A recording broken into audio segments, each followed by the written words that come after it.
Bien, buenas tardes, iglesia. A todos los que están aquí en el auditorio, los que están en casa, buenas tardes, bienvenidos. Quiero que estudiemos la palabra esta noche y yo quiero y anhelo que usted esté emocionado, ¿sabe?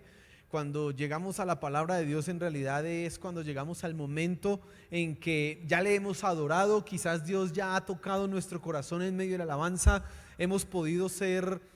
Quizás tú fuiste consolado, quizás pudiste darle gracias a Dios por algo, pero en la palabra, en el mensaje es cuando somos confrontados y cuando nuestra mente es transformada. Así que preste mucha atención porque yo sé que hoy Dios va a hablarle a usted. Y yo tengo una pregunta como título a la enseñanza y es: ¿qué es la iglesia?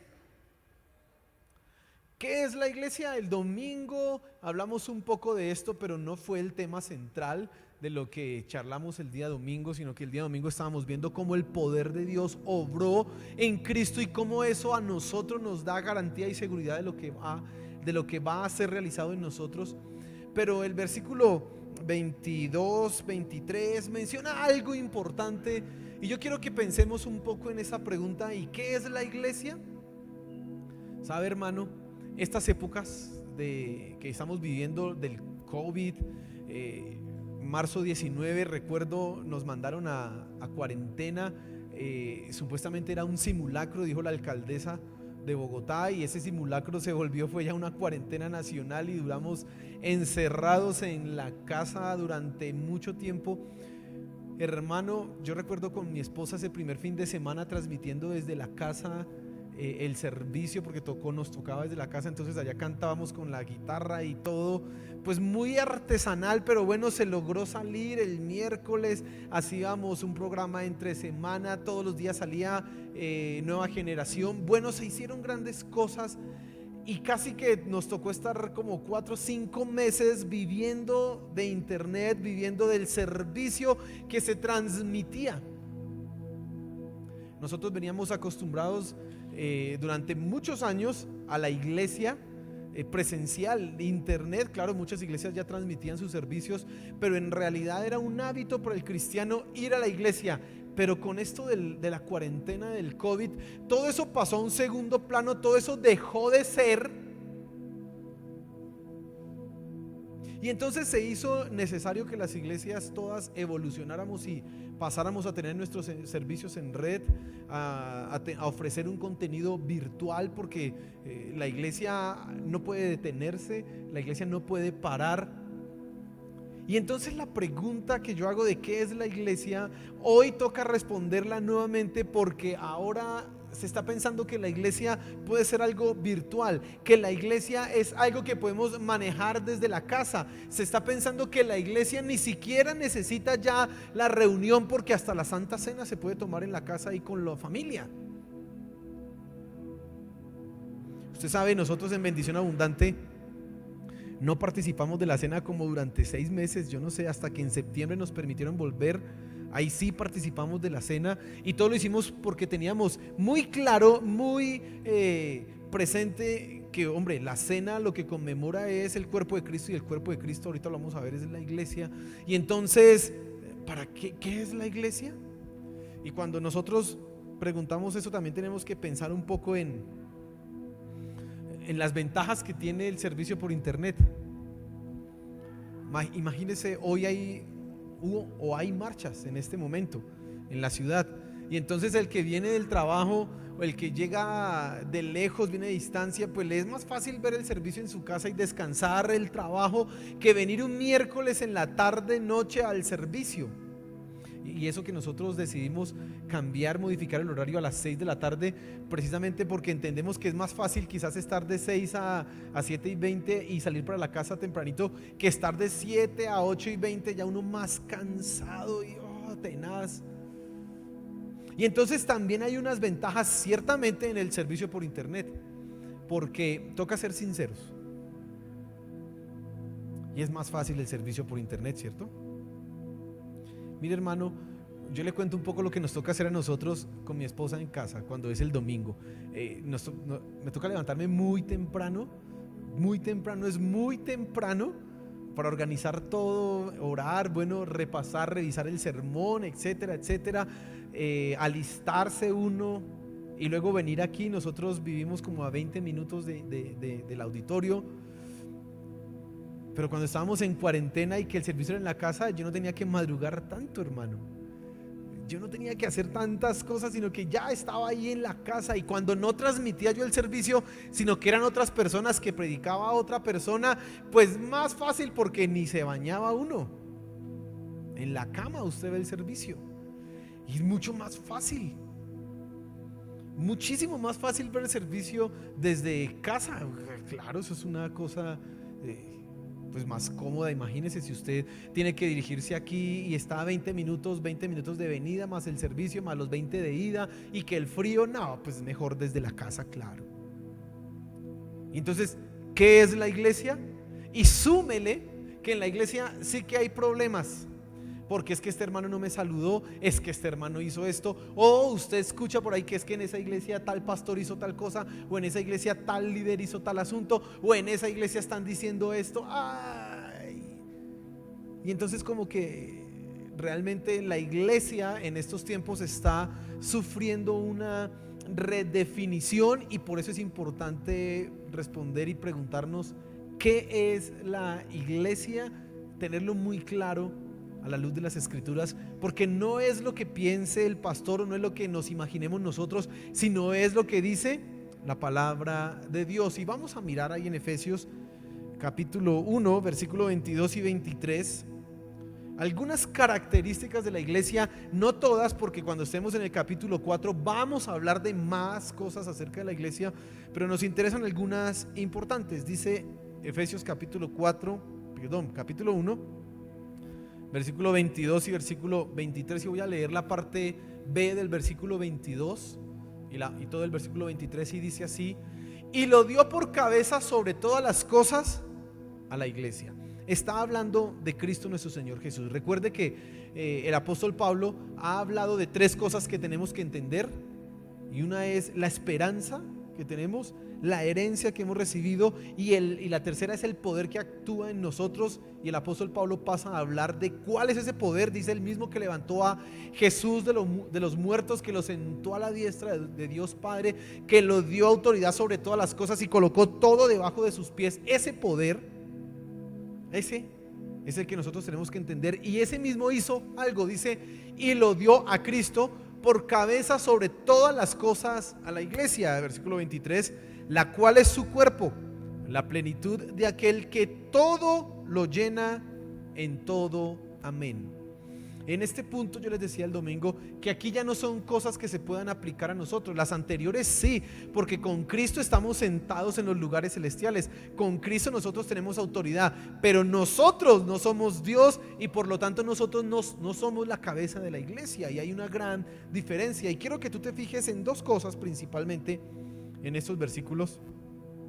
Y la primera es la ilustración de la iglesia como un cuerpo. Dice ahí: y lo dio por cabeza sobre todas las cosas a la iglesia, la cual es su cuerpo. Evidentemente Pablo está haciendo una analogía, una forma en que nosotros entendamos lo que es la iglesia. Y entonces la ilustración que Pablo utiliza acá es un cuerpo que tiene una cabeza, y lo demás que son los miembros, las extremidades, que es la iglesia. La iglesia es el conjunto de esas dos cosas, la cabeza y el cuerpo. Nosotros tenemos la tendencia a veces a separar la iglesia de la cabeza. No, las dos son indivisibles, y ahorita vamos a ver eso más en profundidad. Pero lo primero que resalta aquí es que somos un cuerpo. La iglesia y Cristo juntos hacen un cuerpo. Y eso tiene algunas implicaciones. En primer lugar, hay una cabeza. Y así como la cabeza del cuerpo esta que tenemos nosotros tiene unas directrices, ¿sabía usted que en el cuerpo humano necesita del centro de mando que está acá arriba? O sea, la cabeza es lo más importante. ¿Sí sabía usted eso? Bueno, uno puede vivir sin una mano, sin no sé qué, un pie, bueno, sin un ojo por ahí, probablemente un órgano de estos, pero usted no puede vivir sin la cabeza. Móchele la cabeza y ahí se acabó todo. Se acabó todo el asunto. Bueno, en primera instancia necesitamos entender que la iglesia tiene una cabeza. Y yo soy reiterativo con esto, porque a veces hay problemas que se dan en el creyente, que se dan en la iglesia, porque no se entiende qué es o quién es la máxima autoridad de la iglesia. No se entiende. Entonces usted escucha de abusos como: es que el pastor me dijo que hiciera esto y yo lo hice. ¿Y dónde dice eso en la Biblia? No, pero es que el pastor me dijo. Pero usted no sabe que la autoridad es Cristo. Es que en la iglesia nos dijeron que hiciéramos esto y todos lo resultamos haciendo.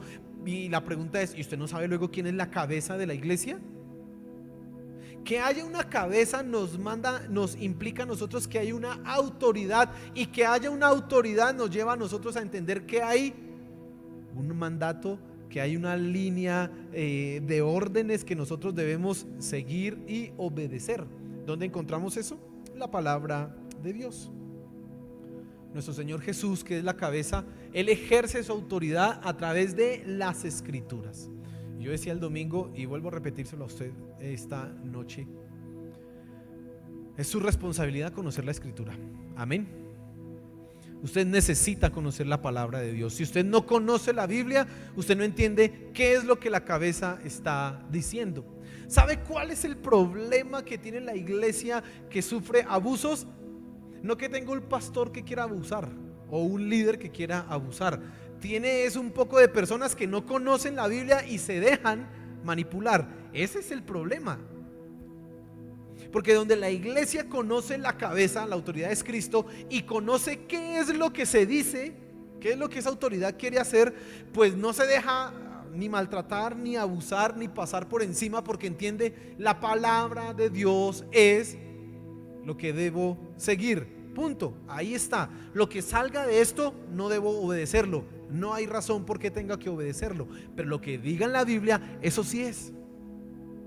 Y entonces, después de haber dicho esto, es cuando a uno no le entra en la cabeza cosas como estas. Es que el pastor dijo en la iglesia que todos nosotros teníamos que darle nuestros anillos de oro a Dios, y entonces todos se los dimos en una noche.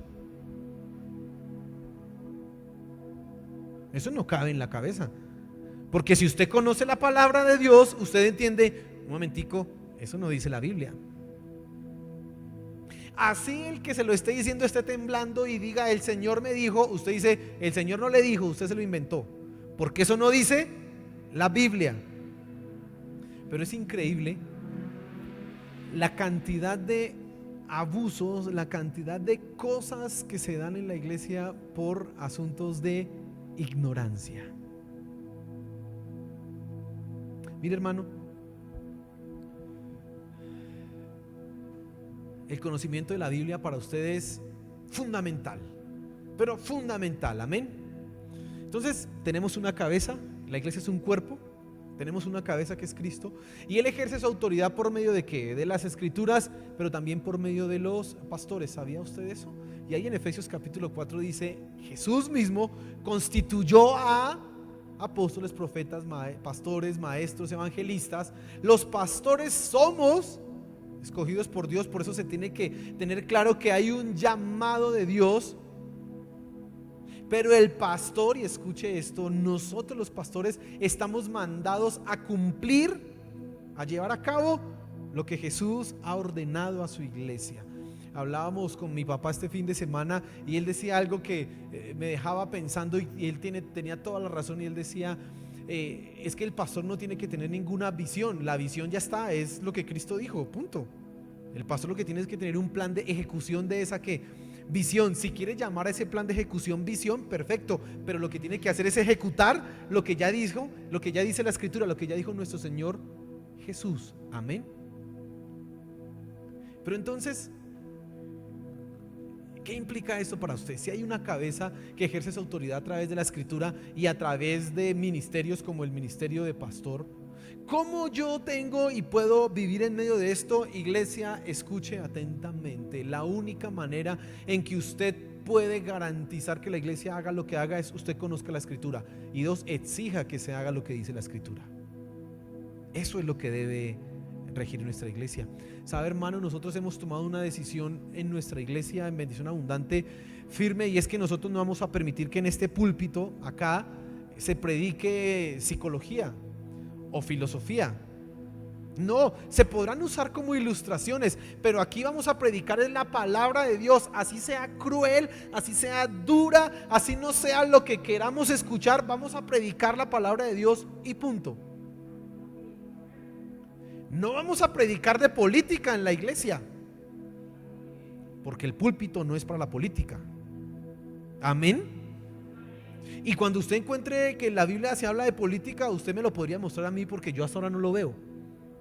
Entonces me podría decir: pastor, mire que la Biblia sí dice que hay que hacer política. Y yo le decía: bueno, no me había dado cuenta. Pero como yo no lo encuentro y mi labor y mi función es predicar la palabra de Dios, la política aquí no puede estar, porque aquí debemos predicar la palabra de ¿quién? De Dios. Amén. Eso implica que tenemos una cabeza. Implica que si a ti te dicen que hay que ir a evangelizar, no debes pensar que esto es una orden del pastor, debes pensar: eso es una orden de la cabeza. ¿Quién es la cabeza? Jesús. Y usted va y busca: ¿será que sí dijo eso Jesús? A ver, va y busca Mateo 28:19. Por tanto, ir y hacer discípulos. Sí, toca ir. Entonces no puede decir que no, porque usted es parte del cuerpo y tiene una autoridad. ¿Y es quién? Es Cristo. Así que lo hacemos. Amén. Usted lo hace en su trabajo, en su casa, en la universidad, en el colegio, cuando salimos a las calles, cuando vamos al parque con los niños. Hacemos esa tarea. Hace mucho tiempo, algunos pastores, pensando en que la iglesia debía propender por el bienestar económico y social de sus hermanos, y realmente yo oro por eso, y a mí me interesa que usted progrese económicamente. Algunos pastores pensaron que era una buena idea meterse en DMG y dijeron: hermanos, metámonos a DMG. ¿Sabe qué es eso DMG, no? Si usted ha escuchado eso, cuento, ¿no? David Murcia Guzmán. Eso por allá en el 2007, 2008, ese era la bomba, el boom. Y entonces algunos dijeron: hermano, metámonos allá, vamos a coger los diezmos y las ofrendas, vamos a sacarlos del banco. Es más, pidamos un crédito prestado, porque es que si lo metemos allá, Dios nos va a bendecir y se nos va a multiplicar la plata. Dígame, ¿eso dónde dice en la Biblia? ¿Sabe qué dice la Biblia? Que el dinero mal habido pronto se acaba, pero el que ahorra poco a poco se enriquece. Fíjese. ¿Y sabe qué fue lo peor? Que iglesias, pastores quedaron en la ruina por esos chistes tan chéveres, por buscar el bienestar de todos. La iglesia no fue enviada a eso. Amén. La iglesia no fue enviada a eso. La iglesia fue enviada a predicar el evangelio. Y si hay ofrendas y diezmos, se destinan a eso, absolutamente, a que vayamos a predicar el evangelio, a fundar iglesias en otro lugar, a mandar pastores a otros lugares a que prediquen el evangelio. Eso es lo que hacemos, hermano. Ustedes saber, Ibac Central es una iglesia que ha fundado otras iglesias en el Casanare y en otros lugares por más de 30 años. Llevamos aquí dele,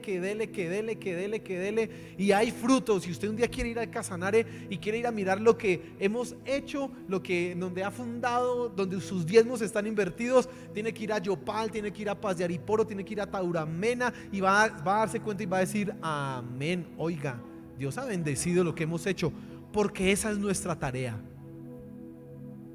Eso implica todo eso. Pero en segundo lugar, la iglesia tiene una cabeza y además tiene un cuerpo. Y ese cuerpo somos ¿quiénes?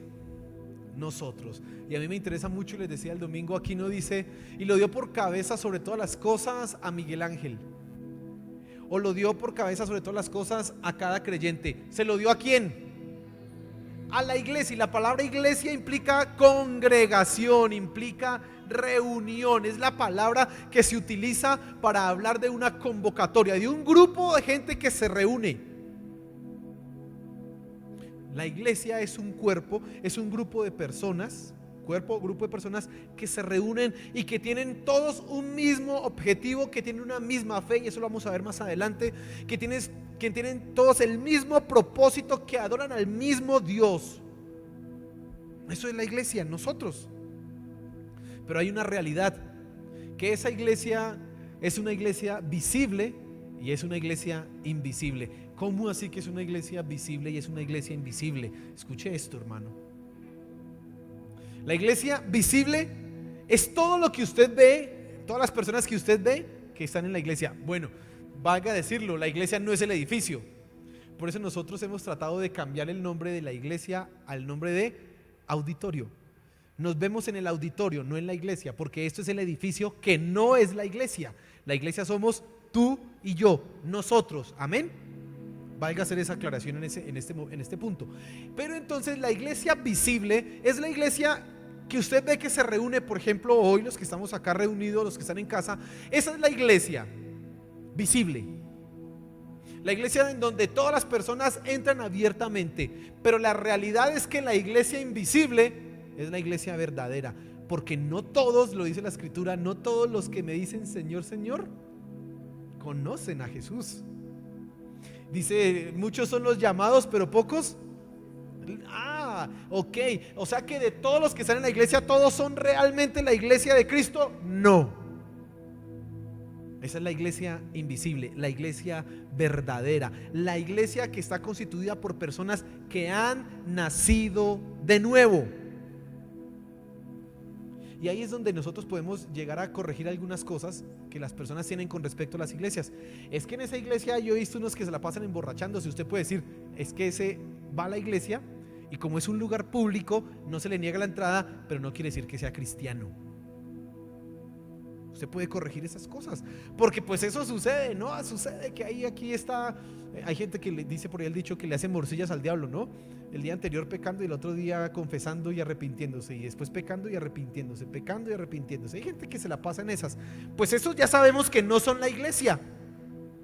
Ya sabemos. Porque la iglesia invisible, la que solo conoce Cristo nuestro Señor Jesús, es la que está constituida por personas que han nacido de nuevo. Así que la pregunta en este punto para ti es: ¿has entregado tu vida y estás seguro que has nacido de nuevo? Esa es una pregunta fundamental. Tú debes estar seguro de eso. Ya hemos hablado de esto en las enseñanzas anteriores. Pero si estás seguro de eso, tú eres parte de esa iglesia. Amén. Bien. Ahora, la tercera cosa que quiero que te fijes en este primer punto con respecto al cuerpo es que la iglesia, ya lo mencioné al comienzo, no está separada de la cabeza. Decía que un error que a veces cometemos es pensar que el cuerpo está separado de la cabeza. No, la cabeza y el cuerpo están unidos, la iglesia está unida. Y quiero que nos saltemos unos capítulos acá y vayamos a Efesios capítulo 5 y leamos algunos versículos ahí que vamos a tratar más adelante cuando lleguemos allá al capítulo 5 de Efesios. Pero hoy me conviene hablar por algo en este punto que estamos viendo. Dice Efesios capítulo 5 versículo 30. Bueno, voy a leer desde el 29. Dice así: porque nadie aborreció jamás a su propia carne, sino que la sustenta y la cuida, como también Cristo a la iglesia.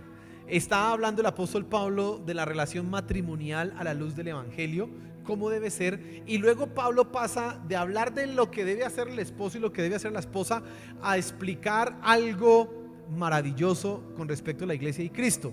Y dice el versículo 30: porque somos miembros de su cuerpo, de su carne y de sus huesos. Está hablando de quiénes, de nosotros, la iglesia. Y sigue diciendo: por esto dejará el hombre a su padre y a su madre y se unirá a su mujer y los dos serán una sola carne. Pablo está recordando Génesis, en donde capítulo 2, donde Adán vio a Eva y de repente él dijo: esta es hueso de mi hueso y carne de mi carne. Y Pablo está diciendo exactamente lo mismo. Y la orden que se da para el matrimonio, que el hombre debe dejar a su casa y unirse a su mujer y los dos ser uno solo, ahora lo está colocando en un contexto de la iglesia y Cristo. Y dice el versículo 32: grande es este misterio, mas yo digo esto respecto de Cristo y de la iglesia. Bueno, ya sabe, la palabra misterio no quiere decir aquí cosa secreta, sino una gran verdad que ha sido revelada.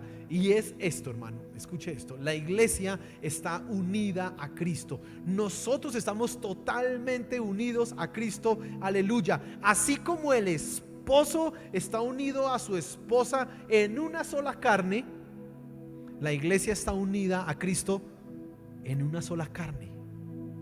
Mire, hay una unión, hay una unión profunda entre la iglesia y Cristo. Por eso nosotros no podemos separar la cabeza del cuerpo. No, la iglesia es el cuerpo de Cristo y ahí está Él involucrado. Por eso dicen algunos versículos que donde estén 2 o 3 reunidos, allí que allí está Cristo.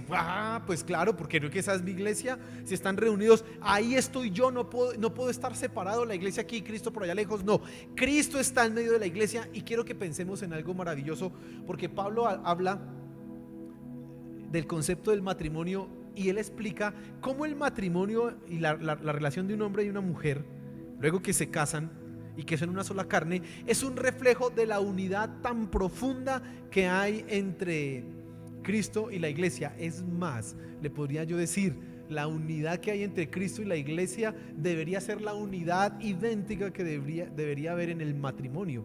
Y recordemos, Adán y Eva en el huerto tenían comunión perfecta con Dios, pero también entendemos comunión perfecta entre ellos dos. Tanto él y ella estaban unidos, dice ahí uno de los versículos, y estaban desnudos y no se avergonzaban. Hablaba de una intimidad y un conocimiento que no los hacía a ellos sentirse culpables de ninguna manera. No había egoísmo, no había desobediencia, rebelión, absolutamente nada de esto existía. Llega el pecado, ya sabe usted, la serpiente engaña a Eva, Eva come del fruto, ella se lo ofrece a Adán, Adán cae redondito también, los dos comen y de repente dice, y los dos se dieron cuenta que estaban desnudos. Pero eso pareciera raro, porque un capítulo antes decía estaban desnudos y no se avergonzaba, y aquí dice y se dieron cuenta que estaban desnudos. ¿Qué pasó? Entró la malicia y la maldad a la mente y al corazón del hombre. ¿Y qué consecuencias trajo eso? Desobediencia, egoísmo, división, conflictos. Y por eso las relaciones matrimoniales hoy día deben luchar precisamente con eso, que es que él quiere hacer lo que quiere, es que ella quiere hacer lo que ella quiere, y toda esa lucha se da en el contexto del matrimonio para lograr reflejar lo que un día era una unión perfecta. Eso es el matrimonio, volver a buscar aquello que teníamos antes, volver a rescatarlo. Pero Pablo está diciendo algo aquí maravilloso, y él dice que así como el hombre debe dejar a su casa, la casa de su padre y la casa de su madre, y unirse a su mujer y ser una sola carne, y está hablando del ideal del matrimonio. ¿Y cuál es el ideal del matrimonio? En donde él y ella se entienden a tal medida. Yo no sé con quién hablábamos, que visitábamos con mi esposa alguien estos días y nos decía, es que ya yo no tenía, ya me acordé, no nos decía nada, solamente como que nos mirábamos así y ya sabía lo que yo quería y yo ya sabía lo que ella quería. Ese es el ideal, que no más así, ya sé qué quiere él, él decía, ya se me murió mi esposa, y eso fue tremendo, porque ella sabía cómo era que me gustaba el tinto, en qué pocillo y en qué. Un nivel de intimidad, un nivel de comunión, hermano, es que ya ni hay peleas, porque simplemente nos entendemos tan bien que debe llegar a eso. Pablo no está colocando esto que dice Génesis, recordando lo que dice Génesis, como las relaciones que a veces se dan en los matrimonios, en donde es una pelotera, una pelea, gatos, perros y gatos peleando, y eso, mejor dicho. No, Pablo está hablando del modelo ideal del matrimonio. Así es la relación de Cristo con la iglesia. Unidad perfecta. Y entonces, cuando Cristo viene, cuando Él viene al mundo a restaurar todas las cosas, algo que restaura precisamente es la comunión que nosotros tenemos con Dios. Y recuerde que a la iglesia se le llama la novia de Cristo.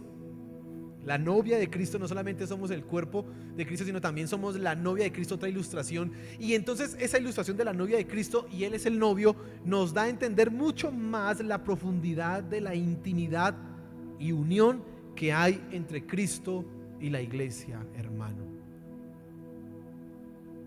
Y con eso quiero pasar al segundo punto,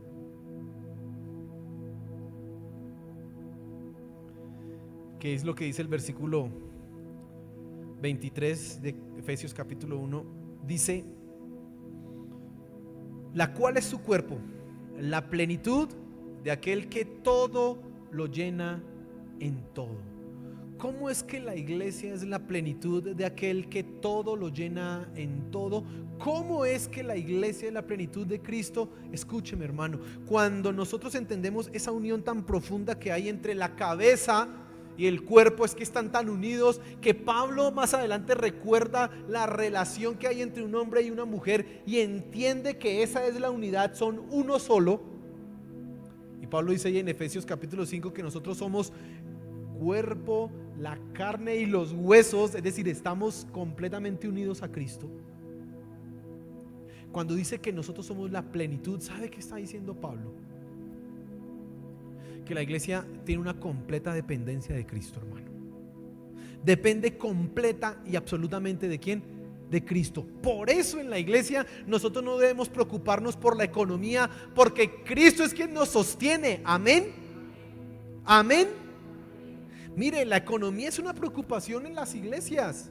Y en esto del COVID fue tenaz porque muchas tuvieron que cerrar. Muchas tuvieron que pagaban arriendos. Hablábamos con alguien que conocimos, un pastor de una iglesia que conocimos, y mire lo que nos contó. Dijo que él pagaba arriendo por el lugar. Bueno, en total eran 25 millones, pero eran creo que 15 millones por el local y 10 millones por un restaurante que tenían. 25 millones de pesos mensuales de arriendo. Bueno, la iglesia tenía buenas entradas, ¿no? Para pagar 25 millones de pesos. Pero cuando llegó el COVID, tocó, bueno, arreglar. Y se puso difícil la situación, se puso complicada. Y ahí es cuando vienen las tentaciones. ¿Sabe cuáles son las tentaciones que pueden llegar? Que pueda aparecer un político, mire, y uno cree que es un enviado de Dios. Ay, yo le ayudo, pero usted ayúdeme a que me elijan. Ponga ya unos boticos, una ficha ya que diga no sé qué, por tal partido, vote. Y usted cree que eso es la bendición de Dios. Señor, mira, Dios nos envió a este político y nos dio la plata. Y usted ahora empeñó la iglesia a un político que sí le va a cobrar los votos. Y usted va a perder, el pastor pierde la autonomía de poder predicar y decir eso está mal, eso es incorrecto lo que están diciendo o están haciendo. Todo porque ahora tiene un proveedor que es un político. Mi papá me cuenta que hace muchos años un señor adinerado llegó a la iglesia y quería dar sus ofrendas y sus diezmos. Y entonces entre esas cosas que quería dar, quería empezar, y yo quiero que se predique aquí y que se haga como que de esta manera. No, nosotros sabemos que el que provee para todo es ¿quién? Dependemos absolutamente de Él. Así que así haya crisis, así que la cosa esté difícil, pues apretamos el cinturón y confiamos en que Él va a proveer. Amén. Mire, usted se da cuenta, nosotros no vamos a ponernos a hacer aquí negocios para ver cómo para tratar de sacarle la plata a la gente. No, Dios provee, Dios te bendice a ti para que tú des tus ofrendas y tus diezmos y nada más. No tenemos que ponernos a hacer un negocio que cada 8 días mirar cómo le saca la plata allí. Miren, no, eso no. Dios es el que provee para esas cosas, te bendice a ti y tú sabes lo que tienes que hacer. Amén. Ya.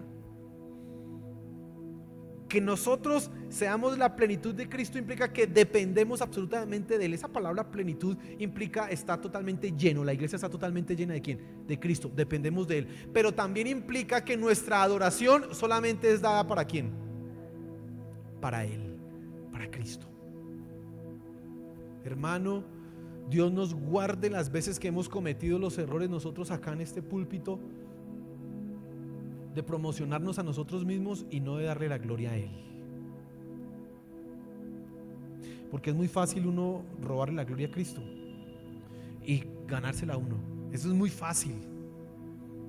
Y a veces la iglesia ayuda. Ay, tan lindo que es el músico, tan lindo que predica el pastor, tan no sé qué, ay, gracias. Y todo eso le empieza a uno como a crecer los humos y resulta uno creyéndose más importante que Cristo. Y resulta que no, lo importante aquí es ¿quién? Él. Nuestro motivo de adoración es Él. Y también que Él sea la plenitud de la iglesia implica que nuestro fin es Él. Nos dirigimos a donde Él nos quiera llevar. Sus palabras son las que cumplimos. Como les decía, mi papá lo dijo bien claro, la visión del pastor no es la ejecución del pastor de lo que ya dijo Jesús que había que hacer. Dese las maneras, la forma de hacerlo. Hágalo, ya está escrito. Y una iglesia, escuche esto, una iglesia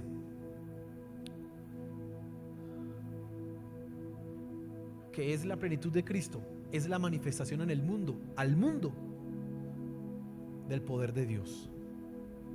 Una iglesia que está llena de Cristo, una iglesia que obedece la cabeza, que entiende y conoce la palabra de Dios, que hace lo que la Escritura ordena, es una iglesia que refleja el poder de Dios al mundo.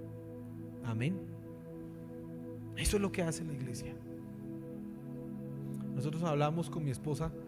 Bueno, ella me decía: oiga, necesitamos hacer cosas para que la gente vea a Cristo. Porque es que a veces nosotros somos, decía ella, somos como miedosos y solamente el evangelismo por amistad. Ay, es que somos amigos. No, a veces hay que decir Cristo, necesita Cristo para salvarse. Punto, ya, de frente. Y llegamos a la conclusión que se necesita de todas las maneras evangelizar. Hágalo como amigo, hágalo como no sé qué, mande los mensajitos de WhatsApp. También salga y grita a Cristo, es la esperanza que necesita el mundo. Tenemos que hacerlo de todas las maneras. Porque nosotros reflejamos ¿a quién? A Cristo. A Cristo nuestro Señor Jesús. Hermano, en la iglesia es que tú experimentas a Cristo Jesús. La iglesia no se experimenta, el poder de Cristo, perdón, no se experimenta solo, sino una iglesia. Por eso tú debes comprometerte con una iglesia. A los que están en casa, que no sean de IVAC Central, que nos están viendo por algún motivo, bienvenidos, y los invito a que se comprometan con una iglesia. Estamos para recibirles. Si tú estás aquí esta tarde, noche, como por primera vez que viniste, te invito a que te comprometas con una iglesia, porque ahí es donde experimentas el poder de Dios obrando en tu vida. Si estás haciéndolo como de manera individual, te estás perdiendo grandes cosas. No te imaginas lo que te estás perdiendo. Pero una iglesia es fundamental. ¿Qué es la iglesia? El cuerpo de Cristo. ¿Qué es la iglesia? La que refleja la gloria de Cristo en el mundo, querido hermano. No lo olvides. No lo olvides. Y cuando llegue el día de la transmisión, que sea el domingo, y que tú, ay, da pereza ir a la iglesia, tú debes pensar: no, yo necesito congregarme, necesito ir, porque eso es lo que tenemos que hacer. Eso no puede ser así a distancia. Lo hacemos por emergencia y porque toca, porque no nos vamos a quedar quietos. Pero cuando se pueda abrir y mientras nos permitan abrirlo, pues amén, seguiremos abriendo y vamos adelante, porque esto es, la iglesia es eso, hermano. No te puedes quedar pensando que la iglesia es algo a distancia virtual. No, no lo puedes hacer así. Póngase en pie, por favor, hermano.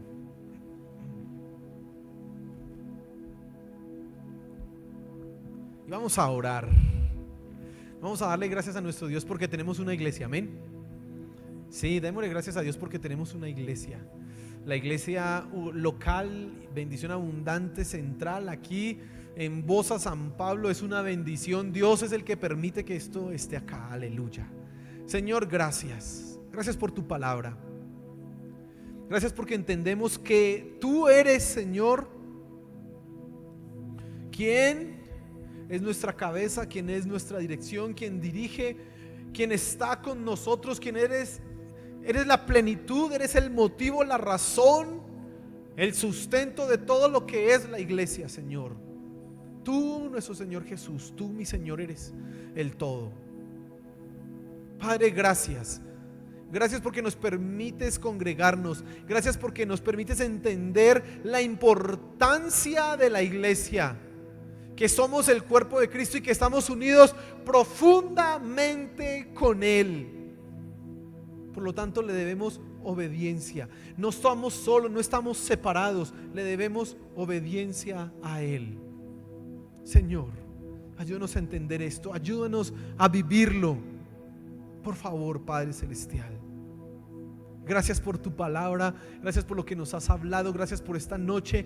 Oramos por la situación de nuestro país, la situación política, social que está sufriendo tanta polarización, cosas que se están dando, malas decisiones a nivel gubernamental, violencia a nivel institucional, pero también violencia del pueblo. Clamamos, Padre Celestial, que todo esto cambie, que tú tengas misericordia y cambie la situación. Te lo pedimos, Señor, por favor.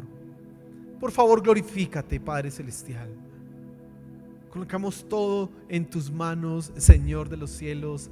Amén, amén, amén. Iglesia, les amo en el amor del Señor.